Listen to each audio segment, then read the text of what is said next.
À 21h09, le Lake Illawarra percute le pont. 2 piliers et 100 mètres de chaussée s'effondrent dans la rivière, alors que des voitures et un bus roulent vers le gouffre béant dans le brouillard dense. Hobart est la capitale de l'État de Tasmanie, qui est une île au large des côtes de l'Australie. La rivière Derwent sépare les deux moitiés de la ville. La moitié ouest de la ville est la plus grande, la plus animée et la plus peuplée. La moitié est la plus petite, était surtout une zone résidentielle appelée banlieue de Clarence en 1975, à l'époque où cette histoire se déroule. La rive ouest compte un peu plus de 10 000 habitants contre environ 40 000 pour la rive est. Chaque jour, un bon nombre de résidents de l'Est traversent le pont de Tasman pour se rendre dans les quartiers d'affaires de l'Ouest. Dans les années 1940 et 1950, les deux parties de Hobart étaient reliées par un pont flottant. Achevé en 1943, c'était le premier de son genre au monde, le pont flottant, et à travers le vent de Hobart. Mais vers 1950, la ville avait besoin d'un nouveau pont face à l'augmentation du trafic. En 1965, le pont Tasman a été ouvert à la circulation, reliant l'Est et l'Ouest. Les principales sections ont été préfabriquées et mises en place pour relier l'Est et l'Ouest séparés par près d'1 mile. Plus de 60 000 mètres cubes de béton ont été renforcés avec plus de 5 000 tonnes d'acier pendant la construction, pour un coût d'un peu moins de 9 millions de dollars américains. Plus de 70 000 véhicules traversent chaque jour. Le pont a été construit pour permettre aux plus grands navires de passer par une travée centrale de navigation avec une garde au sol de 45 mètres au-dessus de la ligne de flottaison. Il possède 2 travées de navigation secondaires de chaque côté de la travée principale et 19 travées d'accès. Chaque travée est soutenue par une pile posée sur un pieu à la ligne de flottaison, elle-même sur les pieux, émergeant du substrat rocheux à la surface de l'eau. Des navires comme le Lake Illawarra, qui était un vraquier construit en Australie méridionale par les chantiers Naval Broken Hill Proprietary, passent chaque jour par les travées de navigation.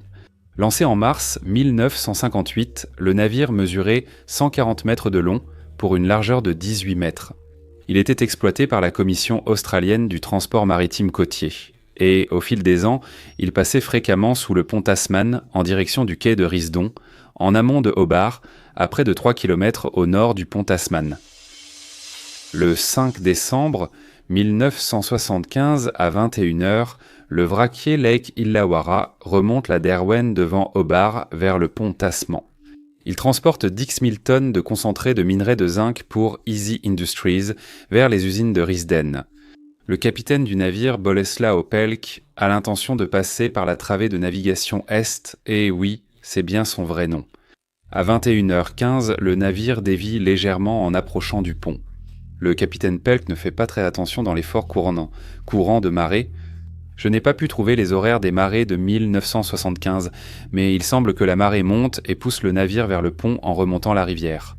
Le capitaine ralentit le navire de 8 nœuds, à ce qui est décrit comme une vitesse sûre, que j'imagine être autour de 4 ou 5 nœuds.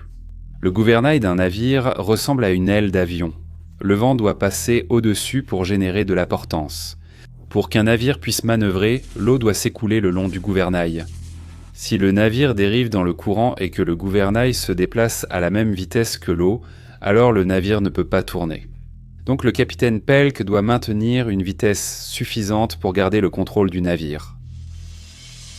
Le navire Lake Illawarra est assez grand pour justifier de passer par la large travée centrale de navigation du pont. Mais Pelk vise celle juste à droite de la travée centrale, qui n'est pas aussi large. Et donc son objectif doit être précis. Mais il a ralenti le navire, et maintenant il avance presque à la même vitesse que le courant, et il n'y a pas beaucoup d'eau qui passe sur son gouvernail. Il essaie de changer de cap, mais le navire ne réagit pas assez rapidement.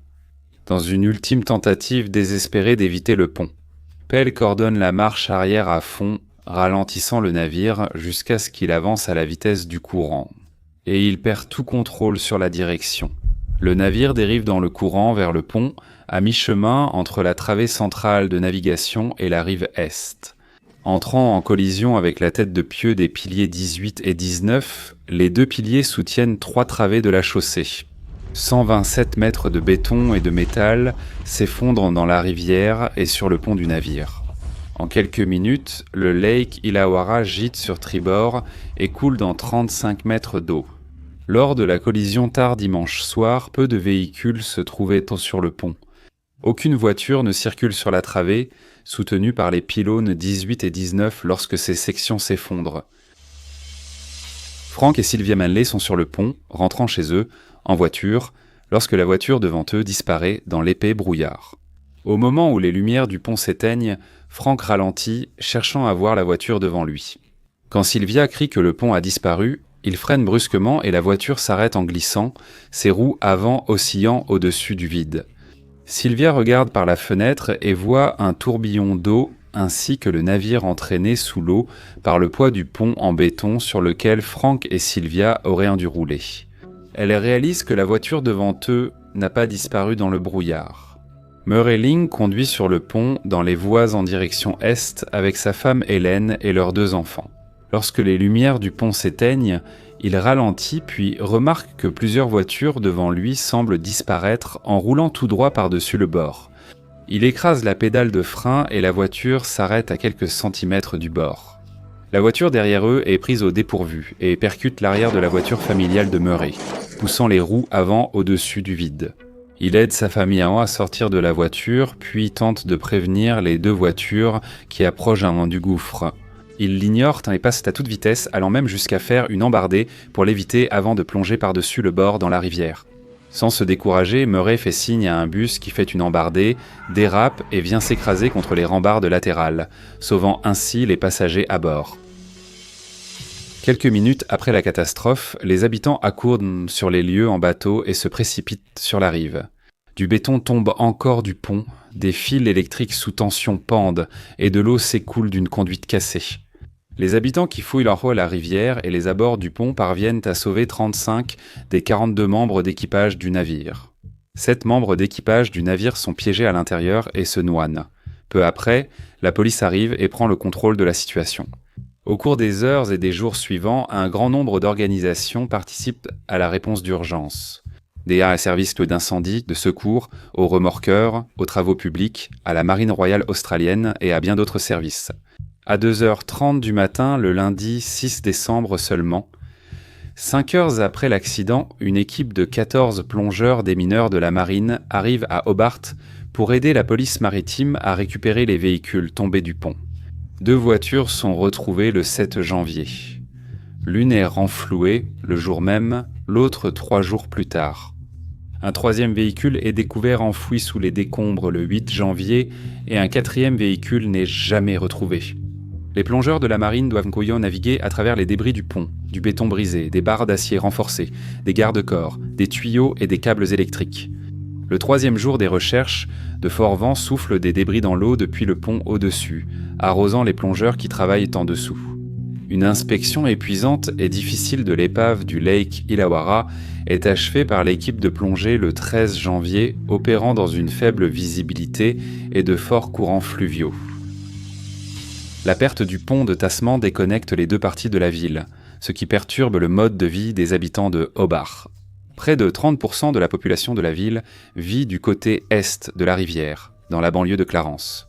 Leur trajet de 10 minutes sur le pont de Tasman pour aller au travail, déposer les enfants à l'école ou assister à un cours à l'université se transforme en un trajet de 90 minutes en Totspont. Une compagnie de ferry locale assure des traversées de la rivière toute la nuit. La commission des transports publics de Sydney met en service 3 nouveaux ferries. Mais ils peinent à suivre le rythme face à l'afflux de véhicules attendant pour entrer en ville. Malgré les ferries, les habitants de la rive se sentent isolés. La majorité des écoles, hôpitaux, cinémas, restaurants, musées et bureaux gouvernementaux de Hobart sont situés à l'ouest. Au cours des 6 mois qui ont suivi l'accident, la criminalité sur la rive et du fleuve a augmenté de 41%, tandis qu'elle a diminué sur la rive ouest. Un an après, un pont temporaire à 2 voies relia les rives est et ouest du Derwent. 22 ans après l'accident, la reconstruction du pont Tasman était terminée et il a été rouvert au public en octobre 1997 pour un coût d'environ 27 millions de dollars américains. En raison du volume de débris sur le lit de la rivière, la pile 18 n'a pas été remplacée. Les piles 17 et 19 ont été reconstruites et fortement renforcées. Une travée de plus de 85 mètres relie désormais les piles 17 et 19. Des défenses anti-choc ont été installées sur les têtes de piles de la travée principale. Aujourd'hui, les grands navires doivent avoir un pilote local, un remorqueur et la circulation est stoppée lors de leur passage sous le pont. Une cour d'enquête a conclu que le capitaine Pelk n'avait pas manœuvré le navire de manière appropriée et professionnelle et a suspendu son brevet de capitaine pendant 6 mois, mais sa compagnie l'a discrètement mis à la retraite. 12 morts recensés. 7 membres d'équipage se sont noyés lors du naufrage et 5 automobilistes dans 4 véhicules sont tombés du pont dans la rivière Derwent. L'un des grands exploitants de ferry a vite construit plus de navires pour répondre à la demande, devenant ensuite un constructeur naval majeur en Tasmanie.